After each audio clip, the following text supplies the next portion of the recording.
kurang lebih 2 tahun terakhir atau 3 tahun terakhir, saya dalam kunjungan ke beberapa tempat lalu menyaksikan betapa ramainya orang melakukan hal ini.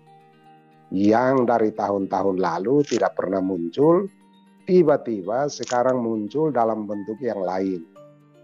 Orang, anak-anak kita dari kota, dari desa-desa berkumpul di sungai-sungai dan melakukan upacara itu dengan kerumunan yang luar biasa banyak, bervariasi dari tempat ke tempat. Dan seringkali mereka melakukannya persis pada hari Minggu karena melibatkan begitu banyak orang yang kerja, katanya di kantor, dimanapun mereka menggunakan hari Minggu sebagai hari libur. Untuk saya catatannya ada 2. Satu, kalau mereka melaksanakannya terus-menerus pada hari Minggu, ini untuk saya tantangannya terkait dengan iman. Maka saya menulis pada surat yang pertama, praktek yang seperti ini kalau diterus-meneruskan, itu akan mengganggu praksis iman dalam kaitan dengan perayaan liturgi. Dan juga saya melihat di sana ada suatu kekhawatiran tentang kekuatan yang dinamakan kekuatan dunia gelap, yang mereka lebih percayai daripada kekuatan iman kepada daya penyelamatan Tuhan yang kita terima di dalam iman.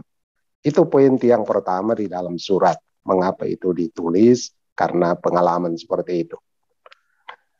Pada tanggal 30 September yang lalu, tahun 2021, dalam pertemuan dengan beberapa pejabat pemerintah dan beberapa tokoh adat terlibat, saya mengatakan kepada salah seorang bupati, saya katakan, Pak Bupati, mungkin suatu saat kita coba berpikir untuk melarang ini Helketa karena ini sudah menarik orang terlalu banyak, dan bahkan orang dari pulau-pulau lain yang tidak pernah mengetahui ini, dari daerah lain yang tidak pernah mengetahui ini, diikut sertakan, dan kita seolah-olah ini anak-anak yang datang untuk menikah ini seolah-olah membawa perang, padahal ini sebenarnya pernikahan itu adalah pesta atau perayaan persatuan keluarga.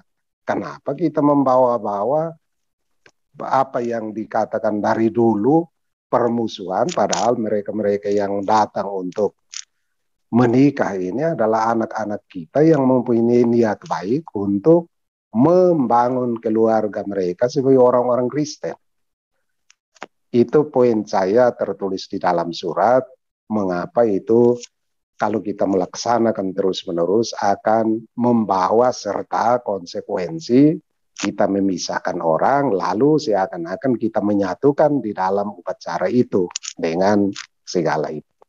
Nah, kebetulan dalam pertemuan itu ada seorang tua adat, dan dia katakan kepada saya, Monsignor, praktek Helketa yang sekarang ini, kami tua adat ini bingung.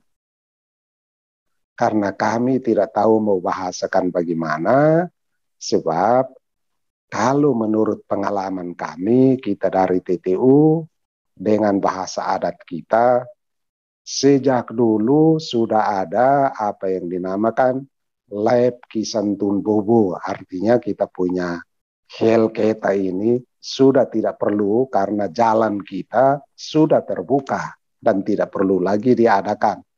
Kecuali ada 1-2 suku yang belum melaksanakan itu, dan kebetulan mereka mau menikah di antara suku itu, boleh dibuat. Dan dalam dialog-dialog selanjutnya, saya mendapat itu misalnya dari suku mereka di Evan dengan suku di Ambeno, tetapi mereka tidak melaksanakan karena memang dari dulu tidak ada hubungan perkawinan di antara mereka. Maka mereka mengatakan, seandainya kemudian ada pernikahan di antara mereka, maka mereka akan melaksanakannya. Itu yang menjadi latar belakang mengapa surat ini keluar. Nah, secara iman dan budaya, banyak generasi yang sekarang itu tidak mengenal itu. Jadi kalau mereka dibawa-bawa untuk melaksanakan itu, nanti akibatnya secara budaya, secara kultural, mereka akan wariskan kepada keturunan yang selanjutnya, dan keturunan selanjutnya akan terus-menerus, dan praktek ini akan makin meluas karena perkawinan sekarang itu antara berbagai macam suku. Kalau itu dipraktekkan nanti dia meluas sampai di Flores, meluas sampai di mana-mana sesuai dengan ikatan perkawinan atau hubungan perkawinan yang ada. Maka surat ini sebenarnya dikeluarkan untuk mengatakan bahwa kita tetap menghargai tradisi adat istiadat kita, cerita-cerita lisan kita pegang. Dulu ada berbagai macam perang, atau katakanlah satu macam perang antara orang Dawan dengan orang dari Belu Selatan. Mereka ceritakan, sejauh saya ikuti di Hasehawakanya orang Malaka, mereka tidak pernah terlalu repot dengan itu. Sehingga saya merasa secara iman kita pegang sebagai sesuatu yang kita wariskan, tetapi nilai yang seperti tadi nanti ke depan itu akan memberatkan generasi turun-temurun.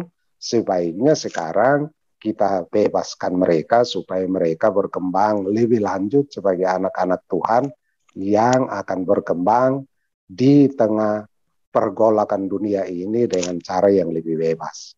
Dan karena itu, poin yang keempat dari surat saya katakan, supaya hidup yang sudah sulit, apalagi di tengah COVID ini, semoga mendapatkan pembebasan dari surat ini. Itu yang menjadi latar belakang dari surat yang saya keluarkan. Ini Pak Leo, untuk sementara saya ucapkan terima kasih. Terima kasih Monsinyur untuk pengantar yang kami harapkan bisa memberikan satu pemahaman awal. Sudah hadir bersama kita saudara adik kita Bill, habis dari gereja pembinaan rohani, jadi ayah yang baik. Pak Bill, silakan langsung ambil over tugas sebagai moderator, silakan. Selamat malam, Monsinyur. Selamat malam, Pak Bill. Luar biasa ya. Bapak Uskup, gini, saya ikuti info ini di media sosial, itu berkembang luar biasa tentang pandangan dari masyarakat dari suku Dawan. Ini banyak sekali pandangan baik dari akademisi, juga praktisi, cukup banyak juga yang saya lihat ini yang concern di bidang budaya. Ya, mereka di satu sisi memberikan catatan serius tentang keputusan Bapak Uskup tentang dari surat ini ya Bapak Uskup. Kurang lebih ada cara pandang misalnya agama dan budaya ini apakah ini mana lebih dulu, misalnya saya sering baca mana dulu, agama atau budaya lebih dulu, itu sampai ke wilayah itu pembahasan di media sosial seperti itu Bapak Uskup. Jadi seolah-olah ini agama, pihak agama, institusi agama itu sendiri terpisah dari budaya, kemudian mengambil over apa yang sebetulnya bukan menjadi urusan agama, misalnya gitu Bapak Uskup. Bagaimana tanggapan Bapak Uskup tentang ada pandangan seperti itu Bapak Uskup yang saya lihat? Ya, terima kasih. Mana yang lebih dulu dari iman dan budaya, saya sangat yakin masing-masing ilmu akan memberikan kita pandangan tentang itu. Kita percayakan kepada ilmu pengetahuan. Untuk saya masalahnya sederhana. Entah kita menerima iman Kristen kapanpun, kita menerimanya sebagai manusia ciptaan Tuhan. Dasar budaya itu adalah gambar dan rupa Allah. Kita mau berbudaya apapun, mau berpakaian cara apapun, menurut kitab suci orang Kristen itu mengatakan kita ini adalah gambar dan rupa Allah. Gambar itu membawa kemuliaan kita dan dari sana nanti lahir kebudayaan. Kebudayaan itu adalah gambar wujud diri kita yang perlu berkembang secara maksimal menurut rencana dan kehendak Tuhan. Nah, itu kita kembangkan melalui begitu banyak upaya di dunia ini. Pendidikan pasti adalah pemanusiaan. Tata kelola kehidupan pada umumnya, kita semua dari budaya apapun mau tidak mau harus hidup dalam konteks budaya setempat. Budaya nasional, budaya lokal, budaya rumah tangga, budaya mondial, dan seterusnya. Itu ada banyak. Yang kedua, kalau kita lihat sejarah, pasti iman itu datang mendapati kita sebagai orang yang sudah hidup dalam konteks hidup kita dengan budaya setempat. Untuk saya, tidak penting mana yang lebih dulu. Yang penting itu keduanya terintegrasi dengan baik untuk mewujudkan diri kita sebagai putra-putri Allah, supaya gambar wujud diri kita yang di dalam kitab suci itu dinamakan menyerupai Yesus Kristus itu makin lama makin tersingkap di dalam diri kita. Dan maksud dari surat ini sebenarnya adalah yang tadi saya katakan, kalau kita meneruskan ini secara budaya, nah kecuali untuk 1-2 suku tadi saya sudah sebut, misalnya suku Eban dengan suku Ambeno, karena dulu, nah mereka karena belum mengalami itu, silahkan nanti dibuat. Tapi untuk yang lain-lain, pengalaman saya 4 generasi kami tidak kenal. Tiba-tiba generasi yang sesudah saya mereka kenal. Konsekuensinya mereka akan wariskan kepada anak-anak, kepada anak cucu, cece mereka, untuk generasi berikutnya, dan ini nanti bersamaan dengan perkembangan zaman itu akan makin lama. Sejauh saya lihat itu perkembangannya makin lama makin membesar dalam arti peserta, dalam arti biaya, dan seterusnya. Ini ke masa depan akan memberatkan orang, apalagi nanti makin meluas, karena begitu laki-laki datang dari tempat lain, sebentar dia menerapkan itu di tempatnya, akan menjadi budaya baru di sana. Budaya baru. Nah, sehingga surat ini mau mengatakan apakah lebih baik kita stopkan kalau untuk yang tidak mengenal, supaya itu tidak usah ada pembebanan baru untuk perwujudan diri manusia. Ini menarik jawaban Pak Uskup. Ya, karena saya melihat juga ada tendensi melihat keterpisahan itu, dan Pak Uskup justru melihat ada persatuan di situ, dan ini bukan hal yang sangat terpisah antara kebudayaan juga agama, ya Pak Uskup. Lalu ini soal 4 poin ini sebetulnya masih menjadi banyak pertanyaan Pak Uskup. Soal magis, lalu ada sosiokultural, lalu ada pemecah belah dan menambah berat beban ekonomi. Secara khusus poin bagian memecah belah itu Bapak Uskup, ya saya harus membaca tulisan di media sosial, baca tulisan beberapa orang yang saya anggap dia paham tentang kebudayaan itu, juga di Warta Promora juga dimuat tulisan Helaketa itu, filosofinya adalah untuk mengikat gitu ya Bapak Uskup ya, bukan membuat disintegrasi. Nah, apakah misalnya Bapak Uskup setelah surat ini ada rancangan baru dengan value dari tradisi ini, tapi dikembangkan dengan cara yang lain, tapi tetap membawa nilai itu? Iya, terima kasih Bill. Pertanyaan yang menarik. Dalam pertemuan saya dengan berbagai macam tokoh adat, kami ada kesepakatan untuk mengagendakan pertemuan selanjutnya. Terlebih karena yang melaksanakan ini banyak yang tidak memahami kisah yang ada di balik upacara Helketa. Maka kami ada rencana untuk melakukan pertemuan dan biarkan tokoh-tokoh, kita undang banyak orang untuk mendengar kisah tentang latar belakang dari itu.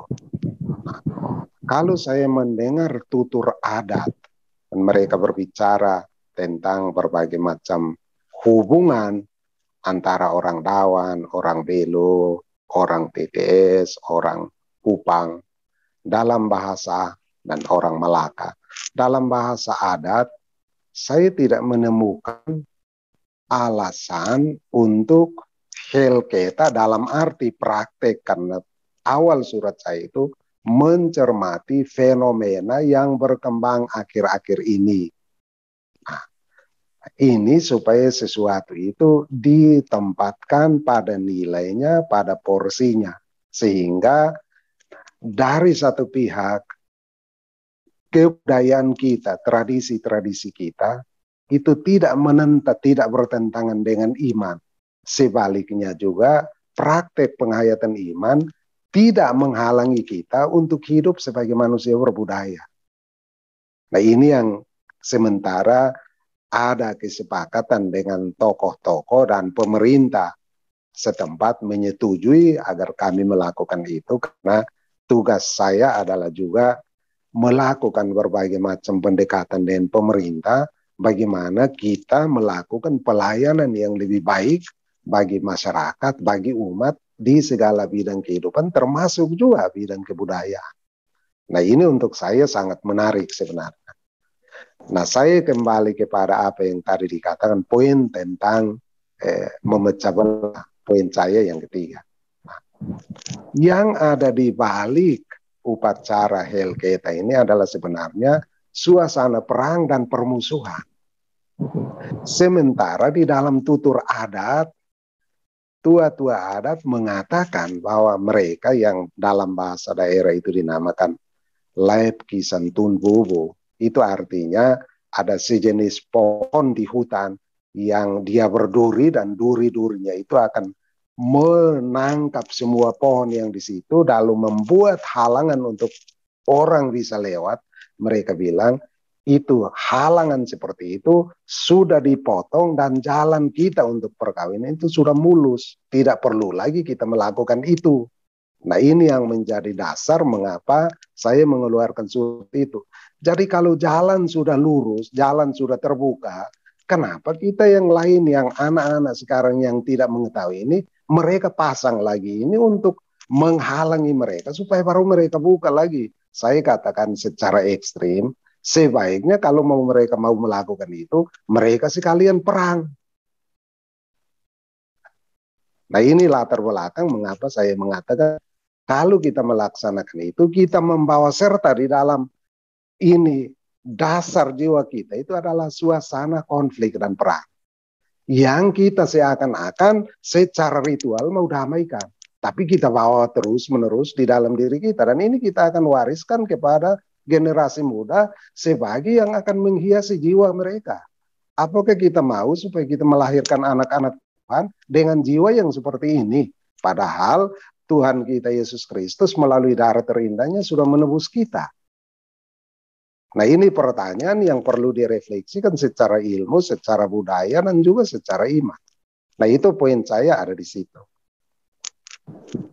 Ini menarik Pak Buskup, soal yang pertama soal rencana itu ngobrol dengan tokoh-tokoh adat. Saya kira itu langkah yang saya kira sangat elegan, karena sejauh ini dalam sejarah gereja ya ini langkah yang menurut saya baru Pak Buskup ya, dan dilakukan di Keuskupan Atambua. Ini satu terobosan luar biasa. Bill, mohon maaf, saya boleh tambah sesuatu? Ya, Pak Uskup, silakan. Nah, terima kasih. Mohon maaf, saya potong tadi. Iya, Pak Uskup. Bapak Uskup yang mendahului saya selama 25 tahun melakukan dialog adat dengan apa yang dinamakan 3BR. Program pastoral 3BR. Yang menarik untuk saya, selama 3BR, saya ikut banyak kali. Masalah helketa tidak pernah muncul. Itu dari tahun 1984, beliau itu menjadi uskup, sampai dengan 2007. Itu masalah helketa tidak pernah muncul. Saya juga tidak pernah mengetahui itu helketa, sampai dengan tahun 2016. Tokoh adat mengatakan bahwa, kok saya ini bingung. Bagaimana orang PPU dan orang Belu ini bisa bermusuhan? Tidak ada di dalam tutur adat di Belu, dan ini yang bahwa kita mesti melaksanakan ini karena tidak ada permusuhan. Nah, ini untuk saya menarik yang selama hampir 25 tahun, kemudian ditambah saya dari tahun 2007 sampai 2016 hampir 9 tahun, itu tidak ada. Kok tiba-tiba terakhir-terakhir ini muncul, dan muncul dari anak-anak generasi yang banyak kali mereka sudah tinggal di kota. Sudah tinggal di kota. Mohon maaf, dalam dialog saya dengan beberapa tokoh adat, mereka mengatakan ini, sebaiknya mereka tidak usah melakukan di sungai-sungai, mereka datang langsung ke rumah-rumah adat. Mereka sebut itu balem nasi, umum nasi, artinya rumah adat mereka, rumah suku yang mempersatukan mereka.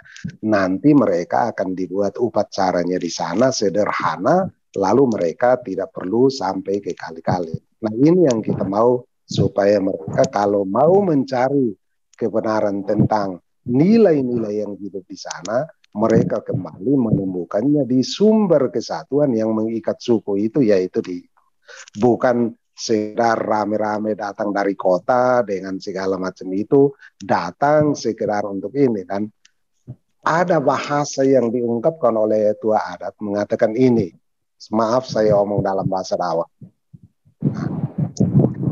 Maus and saya son bi konat pen. Itu artinya kalau ada asap api yang naik, burung layang-layang terbang. Di mana ada keramaian, disitulah berkerumun orang. Orang adat sebenarnya tidak mau yang rame-rame seperti ini. Mereka mau supaya sesuatu dihayati itu berdasarkan nilainya, supaya berdasarkan nilai-nilai itu hidup kita ditata dengan lebih baik. Ini yang saya mau tambahkan. Terima kasih. Wow, terima kasih Bapak Uskup. Ini tambahan yang memperkaya pengetahuan saya juga rekan-rekan yang ada di Zoom terkait dengan praktik yang dilakukan oleh Gereja Katolik di Atambua, Kuskupan Atambua, yang sudah berjalan sampai sekarang, dan Bapak Uskup menyinggung soal praktik LKT di sekarang ya, konteks sekarang. Dan Bapak Uskup, saya melihat ini sebetulnya ada tren dalam kehidupan orang Indonesia, ada semacam euforia melakukan hal itu, Bapak Uskup. Jadi dulu tidak, tapi kemudian tren sekarang itu menjadi sesuatu yang dikomodifikasi. Ya, saya kira itu berlangsung hampir sebagian besar tempat di Indonesia, dan itu kelihatannya diikuti juga oleh perkembangan media sosial yang marak. Jadi orang ada semacam memperkenalkan itu secara publik gitu. Kami ada. Saya tidak tahu tentang konteks di Helketa di Kuskupan Atambua. Lalu saya menggarisbawahi poin tadi menarik dari Bapak Uskup soal pengetahuan atau narasi tentang apa di balik Helketa itu yang tampaknya tidak banyak dipahami orang, tadi Bapak Uskup katakan. Sehingga kita bisa melihat secara logis, kalau misalnya paham itu, maka konteksnya sekarang seperti apa, itu yang mungkin abai. Dan Bapak Uskup katakan bahwa ada satu generasi di bawah Bapak Uskup yang kemudian mempraktikkan itu. Ya. Pertanyaan saya Bapak Uskup gini, kalau memang tua-tua adat itu sudah mengatakan ini sudah selesai, tidak perlu ada lagi seperti itu, nah generasi-generasi yang tadi Bapak Uskup singgung itu apa ya Bapak Uskup yang membuat mereka kemudian ingin menjalankan itu lagi, sedangkan bahasa adat tadi Bapak Uskup sudah katakan itu sudah diselesaikan. Itu kira-kira apa Bapak Uskup? Ada fenomena apa yang dibalik itu Bapak Uskup? Mungkin Bapak Uskup dapat info atau buat sedikit kajian tentang itu. Terima kasih Bapak Uskup. Yang bisa saya ketahui tentang hal itu adalah literatur saya, di desa itu terjadi krisis. Orang rame-rame pindah ke kota, orang-orang dari desa itu ada proses di mana semua nilai yang ada di desa itu dipindah atau ditinggalkan, dan orang hidup dengan tren yang ada di kota. Nah, di kota orang berkumpul lalu membentuk paguyuban. Mereka mempunyai pemimpin. Seringkali ada pemimpin yang membawa ini dari kampung, mau meneruskannya di kota dan seterusnya. Nah, seperti yang terjadi seringkali demi pragmatis, demi mudahnya mereka semacam membuat rumah kedua perkumpulan suku di kota. Nanti dari sini berkembanglah cerita tentang hal-hal ini yang seringkali mereka melakukannya dengan cara yang lebih artifisial, lebih maju, dan seterusnya.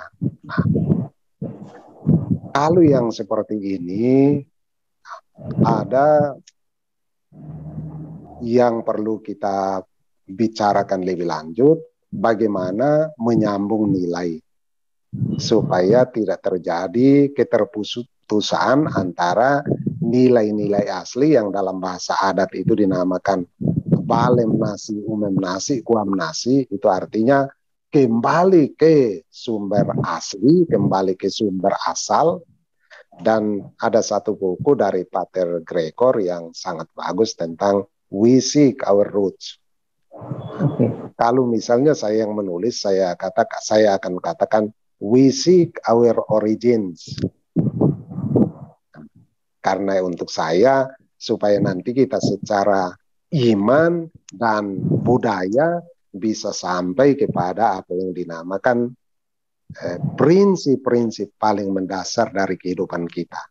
Sehingga kita tidak hanya menerima narasi, tetapi membaca narasi itu di dalam konteks yang lebih luas, dalam kerangka yang mengatur kehidupan kita untuk suatu tatanan yang lebih baik.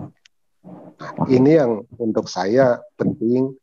Ada pergeseran dari desa ke kota, kemudian ada terbentuknya apa yang dinamakan budaya baru di kota, campuran antara yang desa dan kota, sehingga menyebabkan yang seperti ini.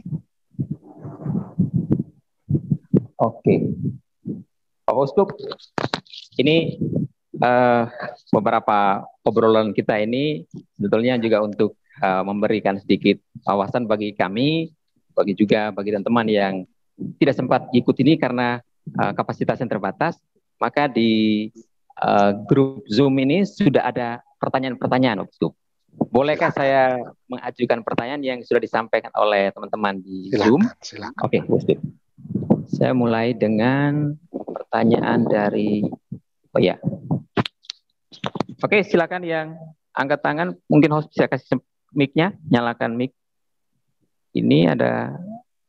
Oke, yang sudah dapat dinyalakan mic bisa langsung ajukan pertanyaan. Bapak Uskup.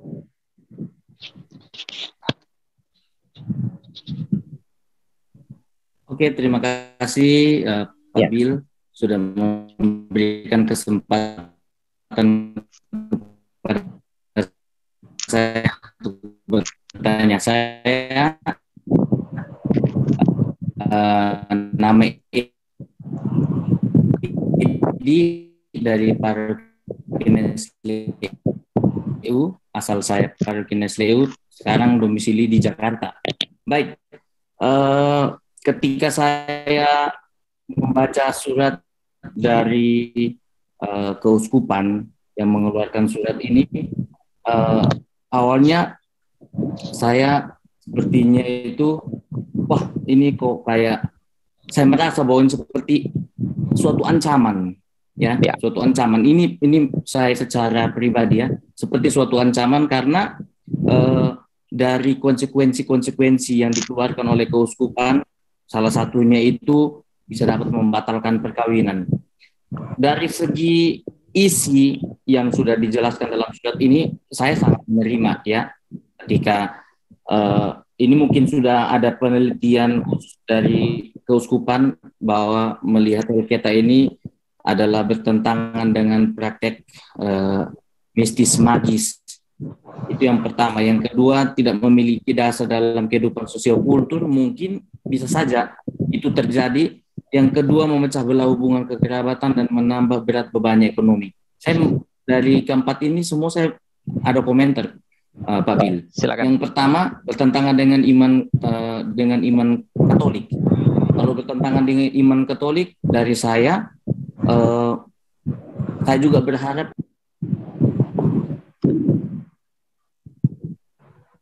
Oh, halo Pak Edi.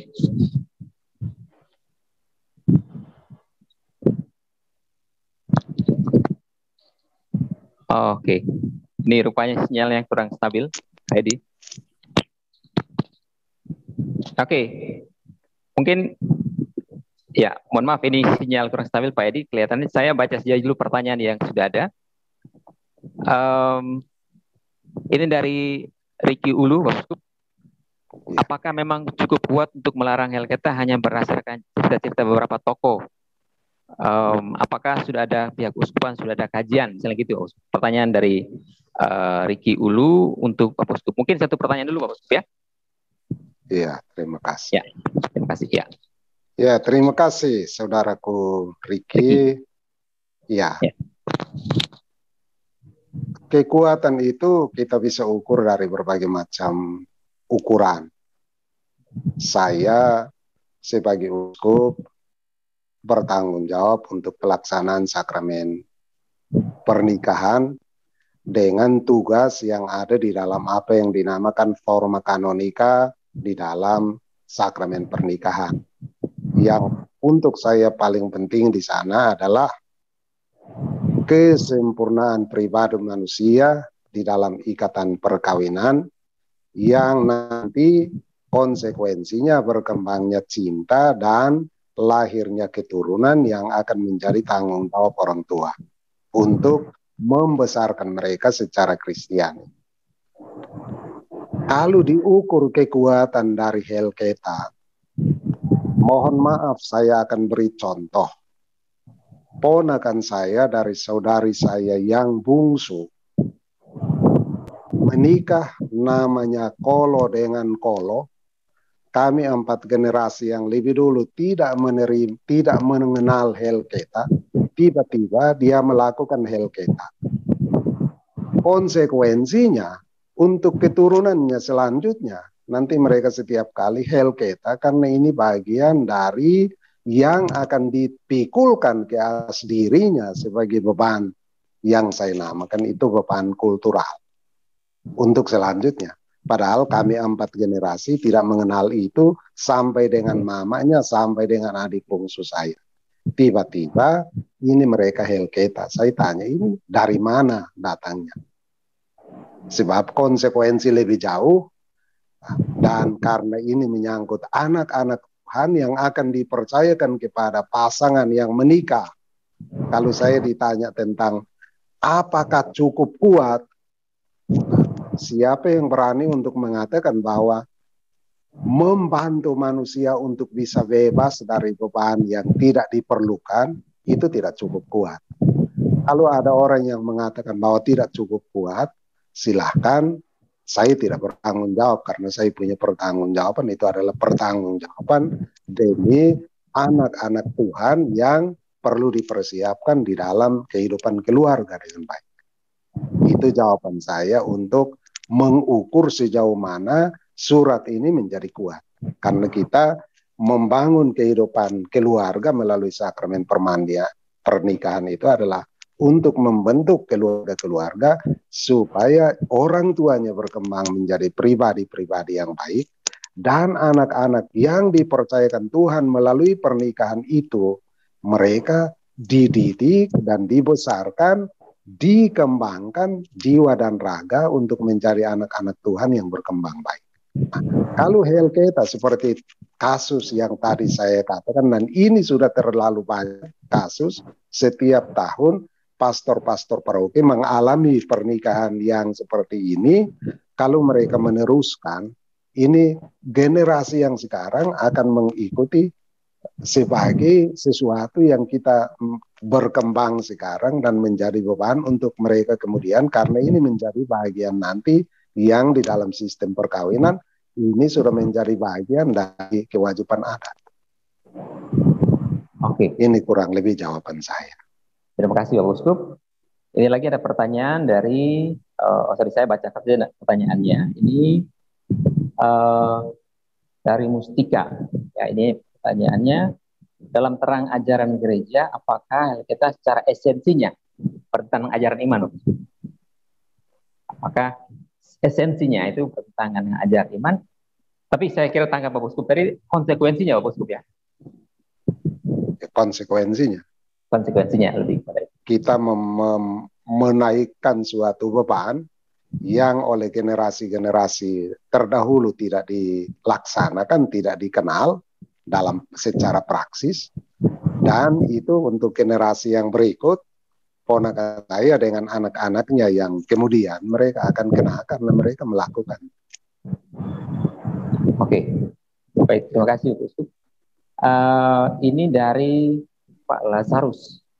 Apakah sebaiknya jangan dilarang praktek helketanya, tapi dikembalikan pada hakikat sebenarnya? Oh ya, agar dalam terang iman Kristen diberikan pencerahan, agar helketa hanya dilakukan bagi suku-suku yang seharusnya melakukan dengan kajian dalam gereja, adat, dan pemerintah. Ini masukan seperti ini, dari Lazarus, Pak Lazarus. Iya, terima kasih. Ya, masukan menarik. Di dalam rencana untuk dialog selanjutnya akan bisa didengar, sejauh yang saya bisa dengar dari tutur adat, walaupun belum lengkap semuanya. Nah, nampaknya helketa dalam arti pelaksanaan yang seperti sekarang, tren yang sekarang tidak diperlukan. Karena yang diperlukan itu adalah kembali ke nilai-nilai yang aslinya, sehingga itu dapat terlaksana dengan baik. Dan dalam adat di Timor, kalau orang kembali kepada yang asli sebenarnya tidak ada beratnya di sana. Secara kultural, secara sosial tidak berat, karena yang dinamakan mereka pakai istilah itu lalan, berarti jalan. Itu masing-masing keluarga itu sangat-sangat. Nah, yang kedua, tidak ada pembatalan dalam arti mereka yang sudah nikah. Di situ dikatakan itu ada pembatalan dalam arti rencana yang mau dilakukan itu ditunda atau apa sampai orang ini proses pemurnian iman sebenarnya. Karena misalnya orang melakukan terus-menerus secara praksis, melakukannya pada hari Minggu, kesaksian dari banyak pastor, begitu banyak orang yang ikut upacara pada hari Minggu di sungai-sungai, itu tidak mengikuti perayaan Ekaristi. Yang kedua, yang banyak-banyak yang biasa datang untuk upacara ini, di hari pernikahan, dalam upacara misa untuk kedua mempelai, mereka juga tidak hadir. Nanti hadirnya baru pada malam hari waktu pesta. Jadi budaya yang rame-rame tanpa ungkapan iman pribadi ini yang kita mau cegah melalui ini. Itu maksud dari itu. Kalau kita mau beriman, kita mendukung kita punya keluarga supaya mereka mendapatkan berkat selimpah-limpahnya. Kalau kita ikut sungguh di gereja, di bagian yang urusan masyarakat atau sosialnya, di bagian yang urusan keluarganya. Itu yang dimaksud, supaya kalau persiapkan sungguh-sungguh sehingga mereka terlibat secara penuh. Karena itu yang dituntut di dalam liturgi gereja itu adalah keterlibatan secara aktif, penuh, dan sadar. Nah, seringkali kita hanya terlibat hanya setengah-setengah. Nah, keterlibatan yang setengah, saya menulis di dalam, bertentangan dengan iman, karena kalau orang Katolik meninggalkan misa hari Minggu untuk pergi ke helketa, itu pasti menjadikan dia bukan orang Katolik yang baik. Itu yang dimaksudkan dan bertentangan dengan iman. Yang kedua, kalau dia pergi ke sana, karena di balik pemikirannya, di agenda belakangnya itu ada ketakutan tentang apa yang dinamakan dunia gelap, yang kalau tidak diikuti dia takut nanti ada campur tangan untuk mencelakakan hidupnya atau membawa bala dan seterusnya. Ini yang dimaksudkan dengan ketakutan yang bertentangan dengan iman. Wah, luar biasa. Terima kasih Pak Uskup, itu penjelasan yang sangat mencerahkan karena kita berada pada jalan yang mana itu soal pilihan. Ya, sebagai orang Katolik harus militan juga ya Pak Uskup ya. Militan tidak hanya di adat, tapi sebagai Katolik harus militan masuk menjalankan apa yang menjadi tanggung jawab sebagai seorang Katolik. Nah ini ada Pak Manekman. Pak Manekman ada di sini? Ada. Oh ya Pak Manek, ya Pak Manek Ya. mungkin singkat, padat dan jelas ya Pak Manek ya. Baik. Selamat malam semua. Terima kasih banyak atas penjelasan dari Bapak Uskup sebagai penanggung jawab Bapak Manek. untuk iman perkembangannya di Keuskupan Surabaya, di Atambua. Sebagai anak dari Atambua, saya sangat bangga dengan pendekatan Bapak Uskup. Menurut pandangan saya, hakikat dari Halketa itu sebenarnya kalau dulu itu sungguh baik. Karena untuk melepaskan semua warisan dendam pada masa lalu karena ada perang atau perselisihan leluhur. Jadi upacara itu untuk menyelesaikan atau membebaskan generasi ini dari beban masa lalu. Jadi ini setelah upacara itu ada perdamaian. Dalam arti begini menurut saya ada pertemuan nilai Katolik dan nilai budaya. Tapi sayangnya generasi sekarang ini tidak memahami hakikat daripada adat Halketa. Dua, generasi sekarang pun kurang memahami ajaran iman Katolik dengan baik dan benar. Akibatnya dengan segala kekurangan ini timbul satu upaya budaya baru lahir dari kekurangan pengetahuan. Baik itu pengetahuan iman gereja Katolik maupun pengetahuan hakikat daripada adat Halketa. Saya waktu masih masa kecil pernah mengikuti upacara seperti ini, tapi itu upacara umum dua suku yang dulu berperang diselesaikan secara tuntas sehingga generasinya yang sesudah itu tidak lagi mengulang-ulang Halketa. Jadi sekali untuk membebaskan semua turunannya. Jadi usul saya melihat uraian dari Bapak Uskup, SK itu tetap jalan, hanya tidak sampai meniadakan atau menghalangi calon mempelai untuk melakukan perkawinan sakramental. Nah, untuk itu perlu ada tim untuk berkatekese secara baik dan benar, juga menguasai hakikat daripada pengetahuan adat Halketa, dijelaskan agar kembali kepada hakikat Halketa yang murni dan yang baik. Oke. Ya, itu intinya. Terima kasih. Ya. Terima kasih Pak Manek. Bapak Uskup, kira-kira Pak Manek sepakat dengan beberapa poin dari Bapak Uskup, tapi dengan catatan terakhir tadi ya, Pak Manek, soal misalnya ada yang melakukan, kemudian apakah dibatalkan, sebaiknya kalau bisa dua-duanya jalan. Gitu. Tapi dengan kondisi seperti itu, saya kira Bapak Uskup sudah tangkap poinnya. Bapak Uskup mungkin mau tanggapi dulu yang catatan dari Pak Manek. Ya, terima kasih. Terima kasih Pak Manek. Kita sama pikiran, kita prihatin dengan kurangnya pemahaman kita tentang iman dan kebudayaan. Dalam dialog saya dengan para tua adat, saya terkesima mereka ini sebenarnya melaksanakan Injil. Mereka katakan terang sudah jalan.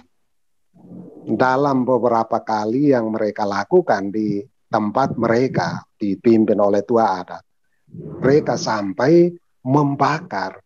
Yang terakhir di dalam upacara itu mereka membakar 3 batang lilin. Lilin yang tertinggi dan terpanjang untuk yang di atas sana, Tuhan Allah Maha Tinggi. Lilin yang sedang untuk yang dinamakan perantara kita semua. Dan lilin yang kecil itu untuk nenek moyang kita yang berada dalam perjuangan-perjuangan. Jadi untuk saya itu luar biasa. Mereka sudah mengakui bahwa jalan keselamatan itu sudah ada, sudah terbuka. Kita berterima kasih kepada suku-suku yang tidak melaksanakan lagi ini karena mereka sudah lihat bahwa itu jalan sudah terbuka. Dan dengan demikian yang kita maksudkan adalah kalau jalan sudah terbuka, keselamatan sudah ada, terang sudah ada, tidak perlu lagi dipraktekkan untuk menambah yang dinamakan beban baru. Jangan kita jalan sudah terbuka, kita tutup lagi, lalu kita mau berusaha untuk buka lagi. Nah ini juga kerja profesional tidak seperti itu. Efisiensi dan efektivitas hidup kita tidak seperti itu. Mari kita menghayati hidup kita dengan cara yang efektif dan efisien dan dalam konteks kita lebih ekonomis. Karena keluarga-keluarga kita yang berjuang, mohon maaf tadi dalam urusan dengan memberatkan secara ekonomi, hampir semua keluarga yang menikah di Timor itu menikah karena apa yang dinamakan kumpul keluarga. Kumpul keluarga itu artinya mereka bergotong royong untuk melaksanakan itu, yang nanti mereka membawanya sebagai yang saya namakan itu utang sosial atau kredit sosial. Jadi kredit itu bukan hanya di bank, tapi kreditnya ini ada di masyarakat, ada di keluarga. Karena nanti besok lusa, saudari punya ini, dia akan duduk lagi keluarga yang datang ini, dan mereka biasanya mencatat di dalam buku yang dinamakan buku kumpul keluarga. Dan itu menjadi, saya katakan itu, beban keluarga yang akan mereka pikul untuk kehidupan selanjutnya. Jadi beban kumpul keluarga sudah ada.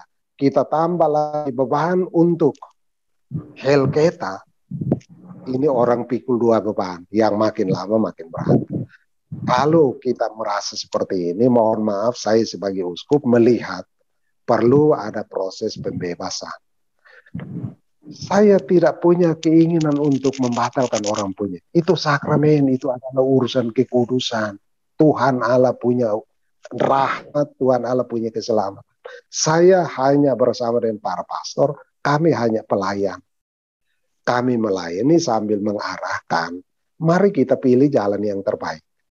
Jalan yang terbaik itu, mau pilih yang beban, lalu memaksa untuk diberkati, yang nanti pemberkatan itu tidak menghilangkan beban itu, atau mari kita sama-sama meringankan beban, sehingga rahmat Tuhan yang terjadi melalui sakramen itu bisa membawa keselamatan, karena secara adat itu jalan sudah dibuka.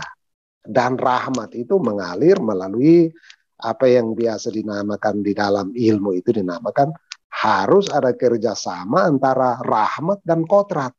Nah kodrat itu kalau jalan kita sudah baik, kenapa kita mesti buat rusak lagi? Nah kalau Tuhan Allah punya rahmat sudah mengalir, kenapa kita mesti halang lagi? Mari kita berpikir tentang bagaimana kita bisa membebaskan diri kita dari beban-beban yang tidak perlu. Nah, itu Injil mengatakan, kalau ya katakan ya, kalau tidak katakan tidak. Yang tambahan itu semua datang dari si jahat. Kalau itu tidak perlu ada tambahan, kita tidak usah tambah-tambah. Ini saja komentar saya untuk.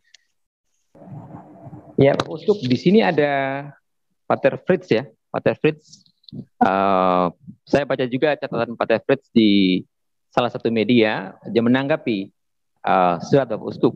Ada Pater Fritz Beko, apakah Pater Fritz bisa on mic?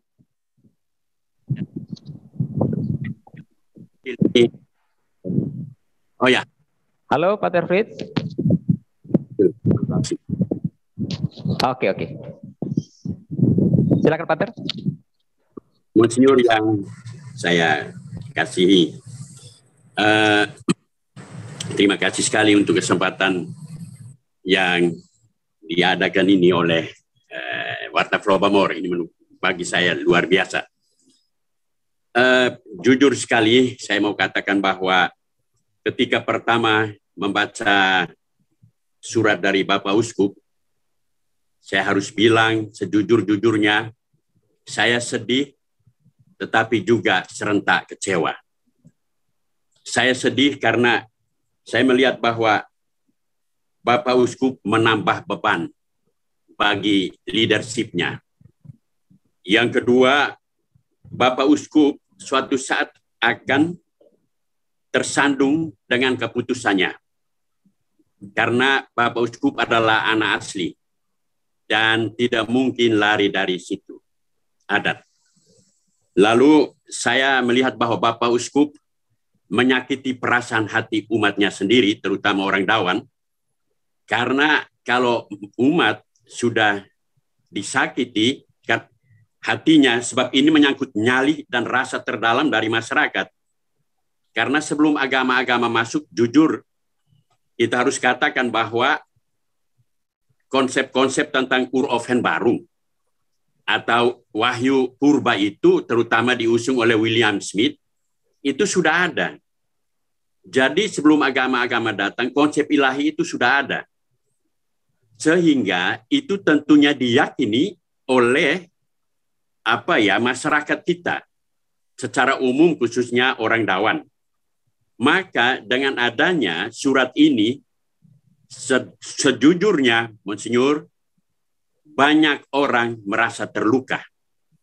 Dan kalau umat terluka, saya yakin ini, entah sadar atau tidak, secara psikologis, Monsinyur mengamputasi leadership. Karena yang membingkai keuskupan itu umat. Yang membingkai keuskupan itu ya masyarakat. Sehingga kalau masyarakat dilukai, bagi saya ini sungguh akan susah sekali untuk Monsinyur. Lebih banyak membuka saluran-saluran baru untuk bisa menjalankan program-program keuskupan. Saya baru-baru mendapat bukunya Bapak Uskup Eden Atambua. Saya baca, saya terkagum-kagum. Saya sungguh merasakan luar biasa, Uskup. Ini kalau bisa ya dibuat sedemikian rupa, itu diinternalisir kepada umat, maka bukan tidak mungkin idealisme yang terungkap melalui Eden Atambua ini akan luar biasa. Tetapi dengan adanya surat ini, saya kira ketika umat sudah perasaannya disakiti, tidak mudah. Dan tadi Bapak Uskup memulai dengan 4 dasar pertemuan dengan dialog di Pantura, kemudian dengan datangnya seorang Loro, kemudian 3 tahun terakhir kunjungan Bapak Uskup ke tempat-tempat umat di paroki, lalu 30 September bertemu dengan para pejabat, tokoh adat tentunya dalam suatu rekoleksi. Bagi saya, itu belum menjadi dasar yang kuat agar Monsinyur keluarkan surat ini. Kalau mau, harus kumpulkan semua tokoh adat untuk mengkajinya lebih dalam. Sehingga surat yang dikeluarkan itu, Monsinyur nanti efeknya tidak tanggung sendiri, tetapi ini komunal, tanggung bersama-sama. Dengan demikian beban batin Bapak Uskup untuk bisa memutar roda leadership Bapak Uskup dalam keuskupan itu tidak akan berat. Tidak akan berat. Jadi ini sungguh-sungguh bagi saya bukan tapi saya sedih sekali karena ini berat. Monsinyur sendiri sudah medsos 3 kali kalau nggak salah. Dulu waktu ini batu hitam, kemudian persoalan tanah, dan sekarang ini yang ketiga, ini berat. Bagi saya ini berat. Karena itu maka ketika saya dihubungi oleh Juvens Mano dari NKRI Pos, saya secara jujur 3 poin atas itu saya kontra habis. Tapi poin keempat saya junjung tinggi. Saya junjung tinggi karena itulah yang harus ditekankan keuskupan. Bahwa esensi dari Helketat tidak usah dihilangkan. Yang dihilangkan, yang dianjurkan dari keuskupan adalah bagaimana menyederhanakan. Karena memang orang sekarang kan hidup dalam budaya teknopolis yang didorong oleh globalisasi dan modernisme. Jadi semua itu dimodelkan dengan merekam video dan sebagainya. Itu adalah boleh dibilang modifikasi dari sebuah upacara ritus ini. Tetapi bahwa esensi ritus ini adalah rekonsiliasi tradisional, ini nilainya ada di sini. Jadi sebetulnya Bapak Uskup, kalau memang surat ini dikeluarkan, kalau bisa itu tidak dilarang, tetapi yang dilihat adalah cara melaksanakan. Tekankan poin 4. Poin 4 kalau ditekankan menurut saya itu sangat acceptable, akan diterima oleh umat. Jadi jujur Monsinyur ya, saya mohon maaf kalau memang saya ketika diwawancara itu saya katakan begitu. Saya bilang ya poin 1, 2, 3 itu saya betul jujur saya tidak ini, tetapi 4 saya junjung tinggi.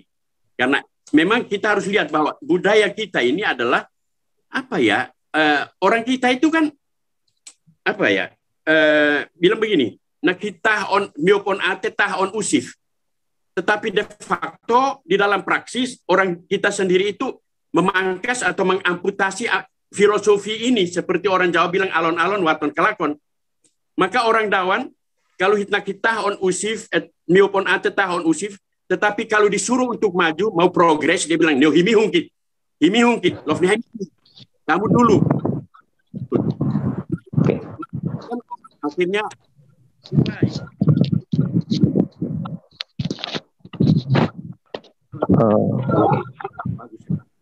ya. Maaf itu Pak Uskup, itu memang poin 1, 2, 3 saya tolak, tapi poin 4 excellent, jujur saya itu yang akan Bapak Uskup. Oke. Pak Bill, terima kasih. Ya, Pater Fritz, terima kasih Bapak Uskup. Silakan Bapak Uskup menanggapi catatan dari Pater Fritz. Waktu dan kesempatan saya berikan. Ya. Terima kasih. Apresiasi untuk teman Fritz, teman kelas ini.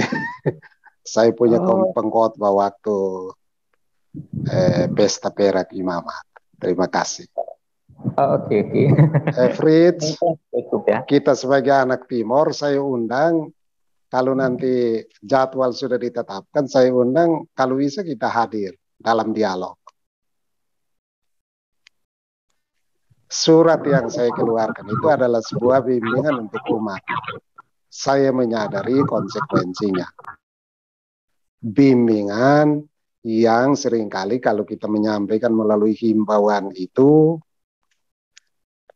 hal ini dikeluarkan supaya memaksa kita untuk kita masuk dalam dialog lebih. Dialog ini sudah lama kita lakukan. Sampai sekarang memang kita masih membawa banyak hal. Mungkin nanti kalau jadwalnya sudah ada, saya mengundang semua pemerhati yang ada terkait dengan kebudayaan, pengembangan iman, dan seterusnya. Banyak hal kita sepakat. Kita perlu memurnikan, perlu melihat apa yang penting dalam kehidupan, sehingga kita bisa melaksanakan hidup kita dengan lebih baik.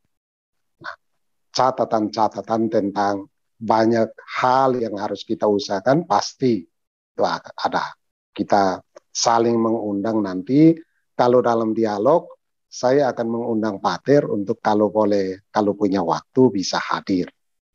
Nah, itu Pak Bill jawaban saya untuk Pater Fritz tadi.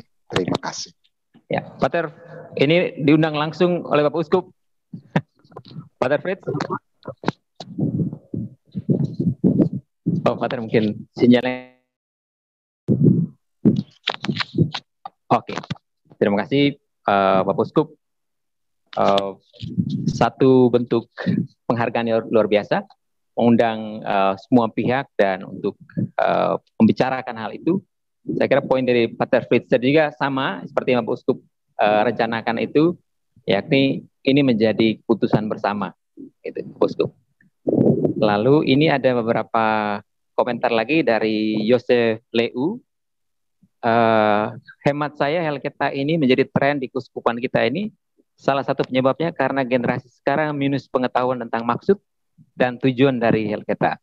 Usul saya, dapatkah pengetahuan tentang Helketa ini disosialisasikan di paroki-paroki sekaligus mendengar tanggapan dari umat? Saya kira sama tadi ya, sudah ada rencana seperti itu untuk ngobrolkan itu. Ya, apakah di sini ada lagi yang mau memberikan catatan atau memberi masukan untuk Bapak Uskup? Ada Santus Venat, ada Pak Santus? Ada. Halo. Santus. Oh ya. Halo Pak Santus. Ya, selamat malam. Selamat malam. Ya. Saya matikan video karena sinyalnya kurang bagus ya. Oke, silakan Pak Santus. Selamat malam Bapak Uskup.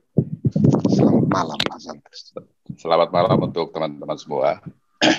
Malam. Jadi saya mengikuti juga, tapi ini tanggapan saya adalah begini. Memang ini suatu keputusan yang pastinya ketika Bapak Uskup mengeluarkan ini pasti memang sudah melalui satu proses panjang. Karena apa? Hal ini kan sifatnya ini kalau saya lihat kan sudah mengakar gitu ya. Ya, nah sesuatu yang sudah mengakar tiba-tiba kita ibarat kanker itu kalau kita angkat pasti sakit di mana-mana gitu. Tapi pilihan cuma dua, artinya kita harus angkat atau mau biarkan saja. Nah, saya sependapat dengan apa yang sudah dilakukan gereja selama ini. Dalam hal ini, Bapak Uskup sudah mengeluarkan satu keputusan, walaupun keputusan itu mengandung pro dan kontra. Itu wajar di mana-mana. Pilihan cuma dua juga, artinya bahwa kita mau selesaikan sekarang atau selesaikan nanti. Bisa sekarang yang kita terima adalah kontra di mana-mana, yang kalau kita biarkan juga bisa menjadi sesuatu yang tambah berat di masa yang akan datang. Nah, kita perlu ketahui juga bahwa memang dalam hidup kita sebagai manusia, yang saya ketahui bahwa kita ada 3 pegangan, yaitu ilmu pengetahuan, adat istiadat, dan agama. Nah, tidak ada yang salah, memang ketiganya harus dijalankan dengan baik. Namun memang kondisi saat ini adalah adat mengambil porsi lebih banyak. Sehingga kemudian kita juga mengabaikan ilmu pengetahuan dan gereja pun kita abaikan. Ya, kita lebih penting dalam hal-hal adat istiadat ini. Sedangkan kalau kita lihat bahwa generasi sekarang sudah bergerak terus, teknologi terus bergerak. Nah, kalau tadi Helketa itu adalah, yang saya tangkap adalah satu peristiwa masa lalu, peperangan antar beberapa suku, yang menurut saya sudah diselesaikan, yang tadi seperti disampaikan Bapak Uskup, bahwa itu selesai. Nah, ketika hal itu kita jalankan sekarang, yang ada juga, contoh ya, generasi anak-anak saya ini. Saya menceritakan ini, dia juga bingung, apa ini maksudnya. Karena kalau kita mau paksakan dia masuk ke sana pun, sebetulnya sudah tidak ada hubungan lagi gitu. Kalaupun dia sekedar mengenal, bolehlah. Tapi kalau kita mempraktekkan, menurut saya sudah nggak, zamannya sudah nggak masuk gitu. Kalau dia mau mengenal itu sebagai suatu ini, itu wajar-wajar saja. Tapi kalau mempraktekkan, menurut saya sudah nggak ketemu, karena generasinya sudah, lompatannya sudah jauh berbeda. Sudah jauh sekali tertinggal. Nah, ini penting, kenapa? Karena misalnya persiapan Helketa ini juga, katanya persiapan orang sebelum menikah. Nah, kadang-kadang, persiapan ini mengambil porsi lebih besar sehingga persiapan dia untuk ke gereja itu menjadi minim gitu. Nah, inilah yang mungkin yang saya tangkap juga begitu. Sehingga kalau mungkin tadi Pater Fris mengatakan bahwa disederhanakan, ya bisa juga. Artinya mungkin tanpa menghilangkan tapi menyederhanakan. Artinya bahwa yang tadinya kan ini kan karena skalanya yang tadi besar, orang semua ditarik ke sana. Akhirnya tadi Bapak Uskup bilang bahwa orang waktu acara pernikahan di gereja nggak ada, tapi nanti pesta malam ada. Nah, ini juga udah nggak benar gitu. Jadi mungkin skalanya yang dikecilin aja, mungkin ya cukup orang-orang itu aja dan nggak setelah itu ya udah gitu. Karena memang kita harus perlahan-lahan kita harus bukan tinggalkan, tapi kita harus prakteknya kita harus kurangi, atau ya generasi kita nggak usah terusin lagi gitu. Nah, hal yang ketiga adalah bahwa ini masalah menjadi beban ekonomi. Iya, menurut saya setuju sekali, karena ketika masyarakat dilibatkan untuk hal yang lain, mereka selalu berkeluh kesah bahwa mereka nggak ada uang, mereka ini itu dan segala macam ya. Tapi ketika untuk acara seperti ini, jangankan uang, jangankan ayam misalnya, babi, sapi mereka berani kasih. Nah, ini kan menurut saya di satu sisi yang lain dia ada, tapi sisi yang lain dia nggak ada gitu. Nah, kemudian ini juga akan menjadi ketertinggalan buat kita. Ya jujur saja bahwa kalau kita baca ikutin berita ya, memang daerah kita ini tertinggal jauh karena kemiskinan gitu. Dan menurut saya salah satu kemiskinan adalah kita terlalu terikat dengan adat istiadat. Ya. Nah, menurut saya adat istiadat itu penting, tetapi jangan mengambil porsi yang besar. Oke. Ya. Itu aja. Makasih banyak. Oh ya, terima kasih Pak Santus. Kami sudah dapat Pak Santus Penat. Itu poinnya menegaskan kembali apa yang disampaikan tadi oleh Pak Tefritz ya, juga diberi masukan oleh Bapak Uskup tadi. Lalu ini ada Pater Korvalo ya. Sorry, ada Pater benar ya. Pater Korvalo SVD dari Paroki Teresia, Santa Teresia. Nanti segera ditangkap oleh Bapak Uskup ya. Ya benar. Ya, terima kasih. Uskup kenal Bapak kan. Ya. Saya langsung ke Pak Bil. Ya, silakan Pak. Ya, okay. Pak Pater ya. Ya. Selamat malam, Monsinyur. Hei, Bapak, selamat malam. Tabe Usi. Tabe. Ya. Iya, ini saya sebagai pastor paroki dan juga di komisi di Keuskupan Palangkaraya sebagai anak dari timur dari Dawan, memang seperti pengalaman Monsinyur sendiri bahwa ya dulu itu saya nggak dengar itu Helketa. Bahkan saya mendalami apa yang disampaikan oleh atau program dari 3BR itu oleh Monsinyur Anton. Tetapi kayaknya Helketa ini memang baru berkembang aja, sudah ada dulu. Kemudian dalam budaya teknopolis seperti yang disampaikan oleh Pater Fritz, lalu kemudian dengan adanya larangan ini lalu berkembang dan tanggapannya itu yang membuatnya berat menurut saya. Karena begini, saya telepon saudari saya, lalu saya tanya, bagaimana kamu punya tanggapan tentang Helketa? Lalu saudari bilang, bagaimana? Saya bilang, ini dilarang. Lalu dia bilang, syukur kepada Tuhan karena dilarang. Karena itu membebankan. Ya, seperti tadi Monsinyur menjelaskan bahwa memang mental orang kita, orang Dawan, kalau ya di pesta adat itu atau dansa itu penuh tenda dan penuh suasana di situ. Tetapi saya sebagai pastor paroki, lalu kemudian kita misa, itu mereka masuk misa ngantuk-ngantuk, apa yang disampaikan juga tidak dengar, bahkan tidak datang. Tetapi bahwa Helketa itu kemudian sudah dimasukkan dalam bentuk ya penghayatan kehidupan dan itu masuk dalam budaya, maka kata larangan dari Bapak Uskup itu ya mungkin menurut kami dan beberapa teman itu yang melukai. Hanya bagaimana kemudian dicarikan jalan keluar win-win solution supaya kemudian jangan dilarang tetapi disederhanakan. Seperti tadi Monsinyur mengatakan bahwa ya kita kembalikan ke rumah adat. Kenapa enggak langsung datang ke rumah adat? Daripada dikali dan seolah-olah sudah berperang, padahal peristiwa berperang itu mungkin diceritakan turun-temurun, tidak disaksikan. Ya, tetapi kalau misalnya langsung datang ke rumah adat, lalu kemudian berbicara di sana itu pasti lebih bagus, lebih elegan. Maka Helketa ini mungkin disederhanakan seperti itu, Monsinyur. Terima kasih banyak. Terima kasih. Terima kasih, Pater Kor. Bapak Uskup mungkin bisa tanggapi dulu dua catatan tadi dari Pak Santus dan Pater Kor. Ya, terima kasih. Singkat saja. Ya. Setuju dengan apa yang tadi Pater Fritz katakan, Pak Santus katakan, Pater Kor katakan. Kalau mereka sampai di rumah adat, saya sangat yakin tidak ada Helketa. Karena orang-orang tua mengatakan Helketa tidak ada.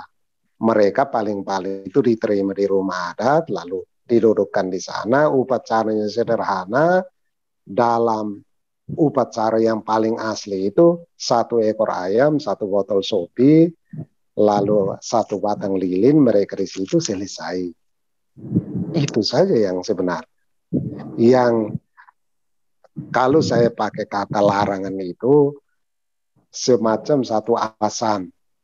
Ada sesuatu yang harus kita ambil secara serius karena ini menyangkut apa yang tadi dikatakan dari berbagai kriteria. Kalau kita masih, dan kalau saya mau sampaikan di dalam forum ini, ada orang pemikir yang kritis yang mengatakan kalau orang Timor itu tidak mempunyai masa depan karena yang dibawa itu adalah beban masa lampau yang nanti membuat hidupnya sehingga tidak mempunyai perspektif untuk membangun masa depannya menjadi lebih baik. Ini untuk saya catatan yang paling bagus. Larangan itu dalam arti peringatan keras bahwa ada sesuatu yang memang harus kita benahi, yang harus diambil serius. Tidak sekedar kita rame-rame, tidak sekedar kita datang kumpul-kumpul, hura-hura dan seterusnya. Ini pernikahan, ini adalah masalah menyangkut bagaimana kita membangun hidup kita ke depan. Dan harus diambil secara serius.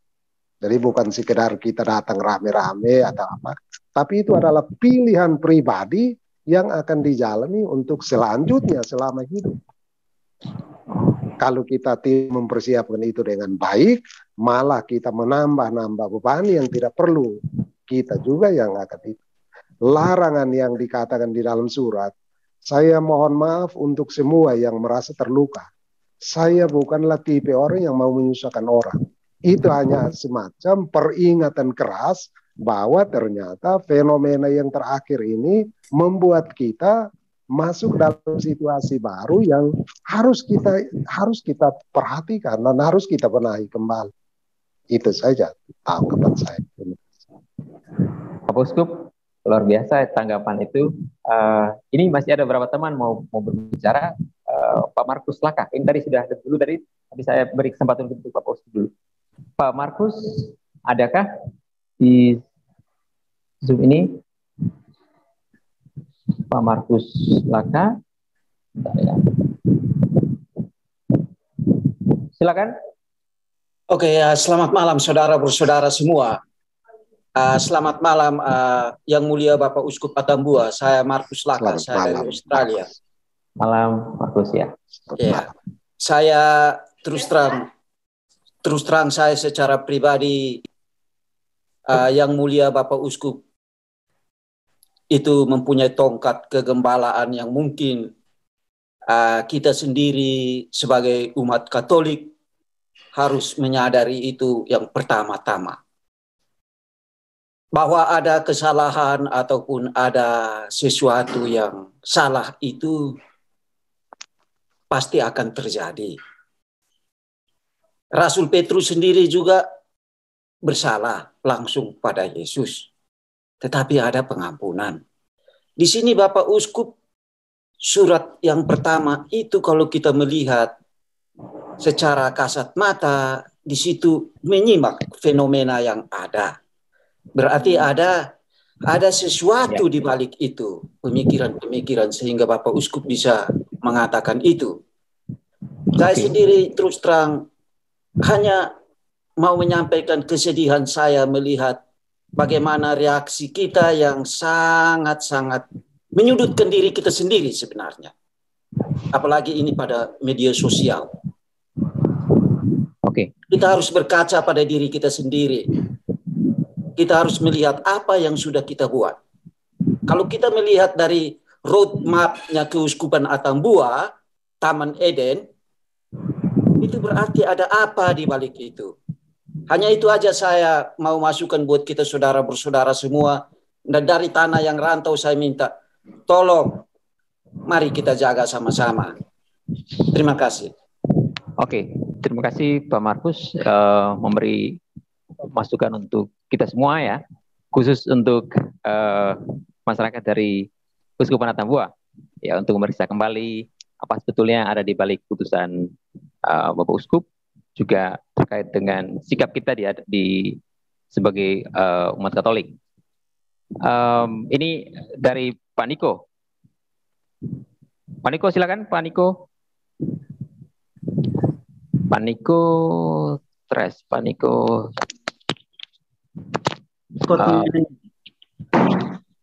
Ya, Pak Niko. Oke, terima kasih. Selamat malam. Selamat malam, Pak Niko. Selamat malam, Pak Niko. Terima kasih, Bapak Uskup. Bapak Uskup yang mulia. Ini saya perkenalkan diri dulu. Saya ini orang asli Insana dari Keuskupan Atambua. Kita yang sering turut mendampingi Uskup Emeritus Monsinyur Anton Penratu diskusi dan saya secara umum di Timor di Keuskupan Atambua. Ya, ingin memberikan beberapa hal catatan saja untuk menjadi perhatian kita semua. Saya pertama-tama mengucapkan terima kasih kepada Yang Mulia Bapak Uskup mengapresiasi surat itu. Surat itu menurut saya surat pada waktunya. Umat harus dibimbing kepada keselamatan ilahi. Jadi saya sering mendampingi Bapak Uskup Emeritus dan berbicara tentang dialog, berbicara tentang adat. Banyak hal yang dibicarakan lebih besar dari ritus atau apa ritual Helketa ini. Helketa ini dalam dialog rumah adat, dalam urusan adat di masyarakat di mana kami bertemu dengan ribuan tokoh adat di seluruh Keuskupan Atambua yang meliputi 3 kabupaten, itu istilah hel adat tidak begitu dikenal, tidak juga muncul dalam diskusi-diskusi. Ada hal lain yang lebih besar, dan itu dibicarakan. Dan banyak tua-tua adat ketika kita berbicara tentang adat, memang mula-mula gelisah, cemas, takut, jangan-jangan adat dihapus. Ternyata tidak demikian. Itu di dalam diskusi rumah adat, diskusi kebudayaan secara umum. Itu ternyata kita melakukan apa yang dinamakan penjernihan nilai di dalam budaya kita. Jadi nilai-nilai budaya kita digumuli bersama-sama oleh masyarakat pemangku budaya itu, masyarakat pemilik budaya itu, dan menghayati nilainya lebih tinggi, budaya menjadi lebih bermartabat, lebih jernih. Ya, misalnya saya beri contoh, ketika kami dialog rumah adat di Insana, dalam dialog itu dihadiri oleh hampir 600 orang dari seluruh amaf-amaf Insana. Kami dialog di Loko Insana, Raja Insana punya tempat, istana. Dalam dialog itu kita gereja menyadarkan, karena yang tua-tua adat itu kan sudah pada Katolik semua. Lalu diarahkan bagaimana rumah adat itu bisa menjadi Katolik, bisa Kristus masuk dalam rumah adat, dengan catatan keselamatan manusia secara sempurna hanya terjadi dalam diri Yesus Kristus, melalui Yesus Kristus, sumbernya, puncaknya. Orang hidup dan orang mati, keselamatan sempurna melalui Yesus Kristus. Maka waktu itu dalam dialog itu terjadi ya macam ini, terjadi pendapat pro kontra ya. Lalu seorang adat dari sejauh mengatakan,